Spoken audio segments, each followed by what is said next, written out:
Hi everyone, this is Stacy and welcome to my channel. Please do not forget to like, share, and subscribe. For today's video, I wanted to show you some of my succulent here in the veranda area. The first one is a peach and pride. Before, when I bought it, it was only 3 hens and now it produces 3 babies already and it's bigger in size. The color is somewhat light in green. I have noticed too that this succulent doesn't give us any stress color except for the light orange or somewhat red in the tips of their leaves. So below you can see the babies that it has produced. The second one is one of the Echeveria that belongs to the curly sets, but I do not know the exact ID of this succulent. It has a stress color.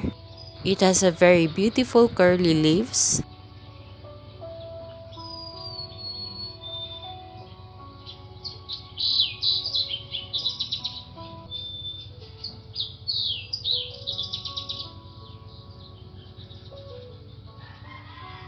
So the third one is the Echeveria Baron Gold. So it's super stressed in color. Its stress color is somewhat close to maroon already. I do not know why is it called Baron Gold because I do not see any touch of gold on it. But the caruncle has occupied already most of its leaves, so it's so healthy.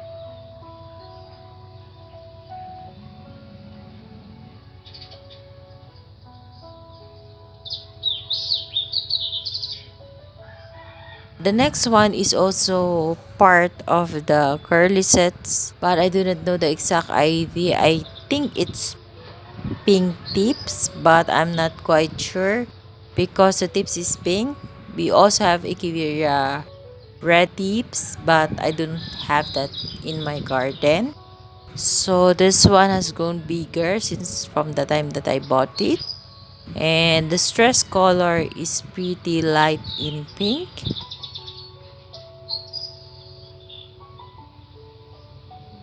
This one has definitely has lightened in color. Before it was really red in color. So I think there's something wrong with the succulent. But I tried to treat it with 70% alcohol and it's striving to survive. But I think it was cured already because the inner rosette has been producing some leaves that are already good and healthy. So that's the problem with cold weather. Usually my succulents still have black spots on their leaves. I'm not quite sure if it's fungus, but most of them have like that. The next one, I think it is a kind of champagne, but I don't know if it is a purple or a pink one. But my pink champagne is somewhat similar on this Echeveria last November. But I'm not quite sure if it will turn into pink because my pink champagne is now somewhat pink in color.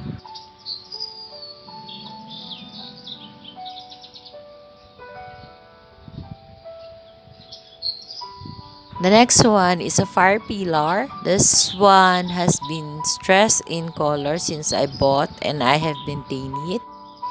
So the red tips is the stress color and it is a perfect combination with the green color of its leaf.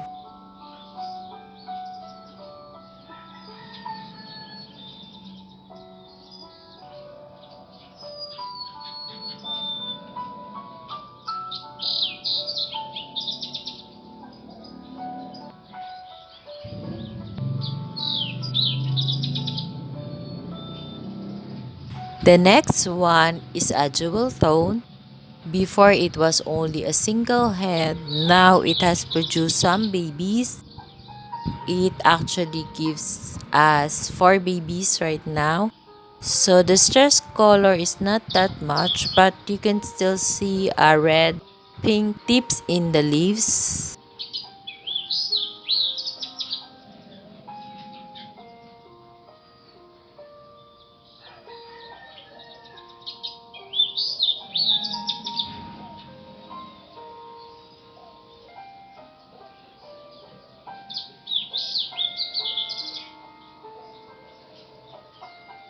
This one is a Graptoveria titubans. So it's a single head and the farina was intact, but the farina of this Graptoveria is thin only and it looks like lovely rose.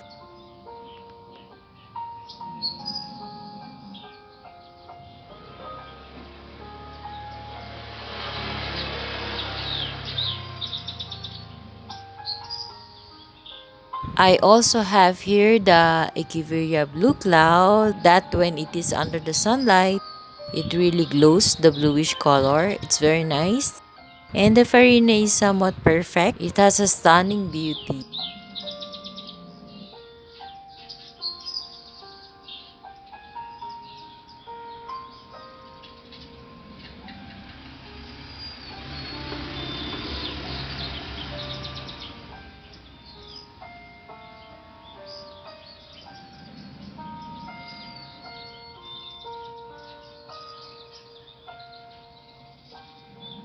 The next one is another Echeveria fire pillar, but this one is much chubby compared to the first one and it has a more rounded leaves than the first one.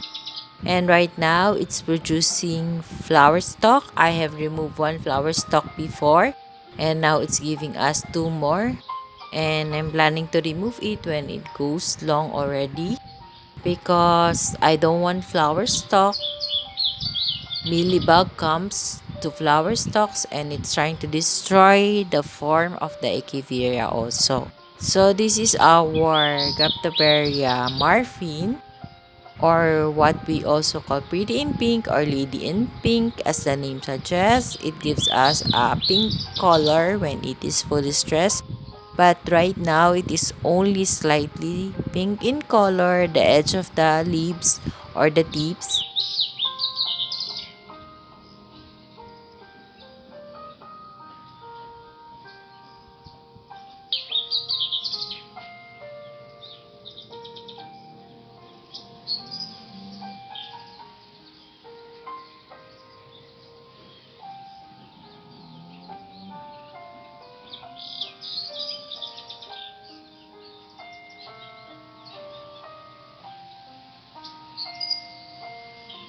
And next to this big pot of Graptoperia marfin, we also have a big pot of Graptopetalum myrinae, which is stressed in color.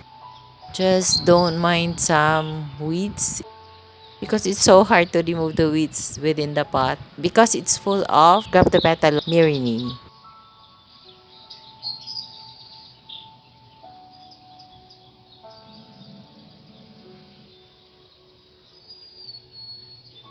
And I also have here in a clay pot the Graptopetalum myrinae, still the same with that big pot of Graptopetalum myrinae, but they have different stress color. Why? Because they are located in a different location. Both in the veranda area, the other one is partly shaded, the first one that I showed you in the big pot. And this one is really under the direct sunlight from morning up to afternoon. Beside the Graptopetalum myrinae, we have the Sedum clavatum that I have put in the veranda area for 2 weeks already, and it started to give us a stress color red tips in their leaves. So before I put this pot of Sedum clavatum in my working table in the garage for 1 month before I transfer it here to the veranda area.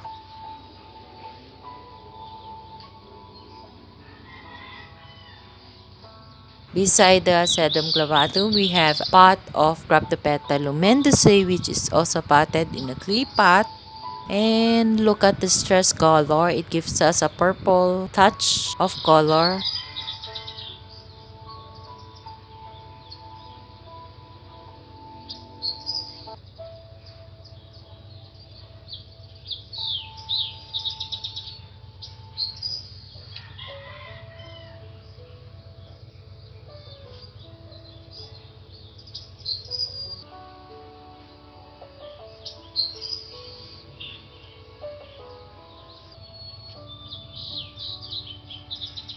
And beside the Graptopetalo mendozae, I also have this Sedum Adolphi. So I think this variety is the Golden Sunset.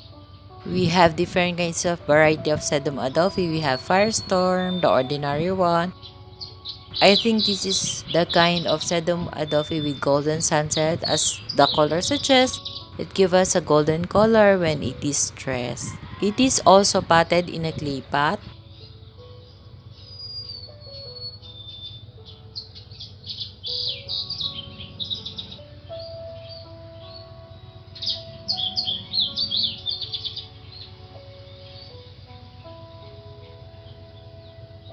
So I also have here in the veranda area the flapjack.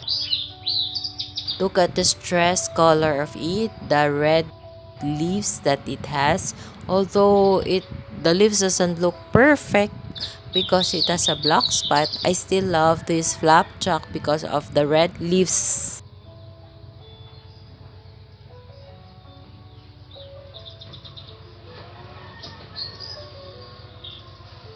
So beside those succulents that I've showed you, I also have here in my veranda area two basket arrangement that's full of succulents. We have topsy-turvy, we have Cryptopetal myrinae, a cactus on it, a sedum adolphi, panda plant. So it's a combination of different kind of succulents and it is located here also in the veranda area.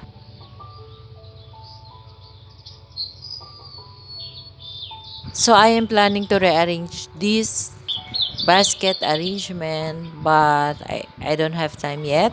And on top of the basket arrangement, I put here the Astrophytum asterias as well as the Super Kabuto. So I transferred them from the garage area to the veranda area because I think they need more sunlight so that they can produce more flowers. And beside the Super Kabuto or the Astrophytum asterias, I have here the wooden box arrangement that I made last year. And we cannot see right now the ornaments that I put the little houses because the Darly Sunshine and the banana or the other succulents have outgrown the pot already. And I also have planted an aloe on this wooden pot arrangement.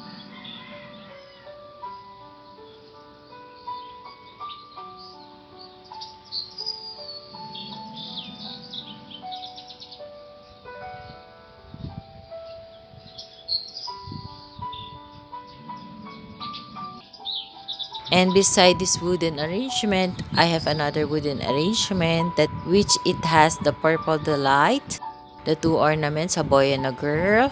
I also have aloes, fred ives, pencil cactus, haworthia, and darly sunshine.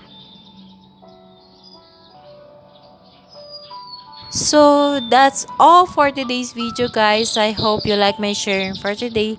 Thank you for watching. Please do not forget to subscribe and share my video to your family, friends, and relatives. Bye for now. See you on my next video. Bye. God bless us all. Bye.